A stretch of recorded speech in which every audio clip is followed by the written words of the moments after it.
വെല്ലുവിളിൻ്റെ പ്രശ്നമൊന്നുമില്ല സ്മൃതി. ഇതിൽ ഇപ്പോഴും ഞാൻ പറയുക, ജനങ്ങളുടെ ജീവൽ പ്രശ്നങ്ങൾ ചർച്ച ചെയ്യുന്നത് ഭയക്കുന്നു. തൊഴിലായ്മയുടെ അദ്ദേഹം പറഞ്ഞു ഫോൺ നമ്പർ ദയവേത് ഞാൻ അതിന് തയ്യാറല്ല. നിങ്ങൾ കൊടുക്കാൻ പോകുന്ന തൊഴിലെന്താണെന്നൊക്കെ എല്ലാവർക്കും അറിയാം. ചെറുപ്പക്കാരെ വഴിതെറ്റിക്കുക എന്തായാലും ഉദ്ദേശിക്കുന്നില്ല. ഇവിടെ NSSOയെ രാജേഷ് അംഗീകരിക്കുന്നുണ്ടോ? NSSO എന്ന ആധികാരികമായ സ്ഥാപനത്തെ, റിപ്പോർട്ടിനെ, സർവേയെ രാജേഷ് അംഗീകരിക്കുന്നുണ്ടോ? കേന്ദ്ര ഗവൺമെൻറ്റിൻ്റെ സ്ഥാപനമാണ്. ആധികാരികമായി NSSOയുടെ റിപ്പോർട്ട് പ്രകാരം 1974 ശേഷം ഇന്ത്യ കണ്ട ഏറ്റവും വലിയ തൊഴിലായ്മ നിരക്കാണ്. നിങ്ങൾ ഈ മുദ്രാ ലോൺ എന്നൊക്കെ പറഞ്ഞ്, മുദ്രാ ലോൺ കാരണം ആർക്ക് ജോലി കിട്ടി എന്തെങ്കിലും പറയുക? 2, കർഷക ആത്മഹത്യ നിങ്ങളുടെ ഭരണകാലത്ത് കുറയുകയാണോ കൂടുകയാണോ? കൂടുകയാണെന്നുള്ളതൊരു സത്യമല്ലേ? കണക്ക് പരിശോധിക്കാം, കണക്ക് വെച്ച് നോക്കാം.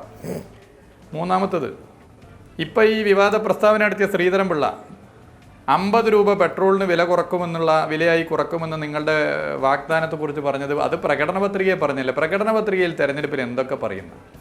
പെട്രോളിൻ്റെ വില ലിറ്ററിന് നിങ്ങൾ വരുമ്പോൾ എത്ര ഞാൻ പറയേണ്ടതില്ലല്ലോ.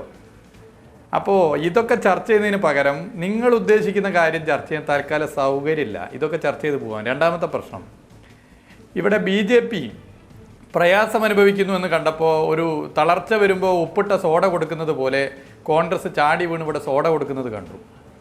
ഇവിടെ കേരളത്തിലെ ഗവൺമെൻറ് സംഘപരിവാറിൻ്റെ നേതാക്കന്മാരെ പിടിച്ച് ജയിലിൽ അടച്ചു എന്നാണ് BJPയുടെ ആക്ഷേപം. ഇപ്പോൾ 2 സ്ഥാനാർത്ഥികൾ ജയിലിലായിരുന്നല്ലോ. എന്നാൽ ഇപ്പുറത്തെ UDFൻ്റെ അഭിപ്രായം എന്താ? അവർക്കെതിരെ ആക്ഷൻ എടുക്കുന്നില്ല. ഇതൊക്കെ ജനം കാണുന്നുണ്ട്, ഇതൊക്കെ ജനം മനസ്സിലാക്കുന്ന കാര്യമാണ്. ബാബരി മസ്ജിദ് തകർക്കപ്പെടുമ്പോൾ നിങ്ങൾ ഭരിക്കുന്ന സമയത്ത് നിങ്ങൾ ചെയ്തത് പോലെയാണ് ഞങ്ങൾ ചെയ്യാൻ നിങ്ങൾ പറഞ്ഞ ജനം വിശ്വസിക്കുമോ?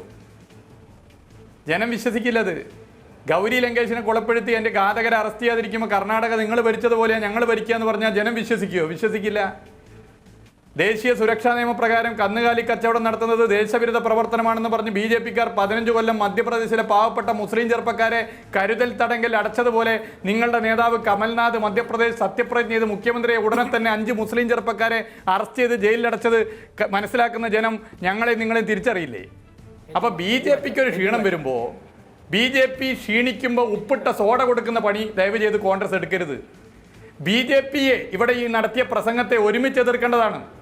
ഒരുമിച്ച് ഞങ്ങൾ എതിർക്കുന്നത് പോലെ നിങ്ങൾ എതിർക്കണം. ശ്രീധരൻപിള്ളയുടെ പ്രസംഗമായാലും നരേന്ദ്രമോദിയുടെ പ്രസംഗമായാലും അത് തെറ്റാണെന്ന് പറഞ്ഞ് ഒന്നിച്ചെതിർക്കേണ്ട വികാരം പ്രകടിപ്പിക്കുന്നതിന് പകരം അവിടെയും ഇടതുപക്ഷത്തെ CPIM-നെ ആക്രമിക്കാൻ ശ്രമിക്കുന്ന നിങ്ങളുടെ ഒരു മനസ്സുണ്ടല്ലോ, ഈ മനസ്സാണ് കോൺഗ്രസിനെ ഈ ഗതിയിലെത്തിച്ചത്. ഈ മനസ്സാണ് ത്രിപുരയിൽ ഞങ്ങൾ പരാജയപ്പെട്ട് BJP വിജയിച്ചപ്പോൾ നിങ്ങളെപ്പോലെയുള്ളവർ ആഹ്ലാദ നൃത്തമാടാൻ കാരണമായത്.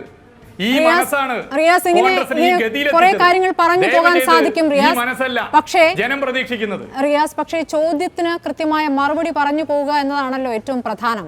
ശബരിമലയിൽ 144 പ്രഖ്യാപിച്ചത് കേന്ദ്രം പറഞ്ഞിട്ടാണെന്ന് മുഖ്യമന്ത്രി ഇന്ന് പ്രസംഗത്തിൽ പറഞ്ഞിരിക്കുകയാണ്. അതിന് തെളിവ് BJP ചോദിക്കുമ്പോൾ അത് നൽകുകയല്ലേ നല്ലത്?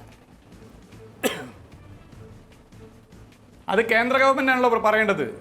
ഇവിടെ ഇതുമായി ബന്ധപ്പെട്ട് നടന്ന പ്രശ്നങ്ങൾ എന്ത്, പ്രക്ഷോഭങ്ങൾ എന്തെന്നൊക്കെ ഇവിടെ ചർച്ച ചെയ്യപ്പെട്ടതാണ്. ഇവിടെ സ്മൃതി അടിയിൽ എഴുതി വെച്ചെന്താ, വിഷം വിതച്ചാൽ വോട്ടാകുമോന്നാ.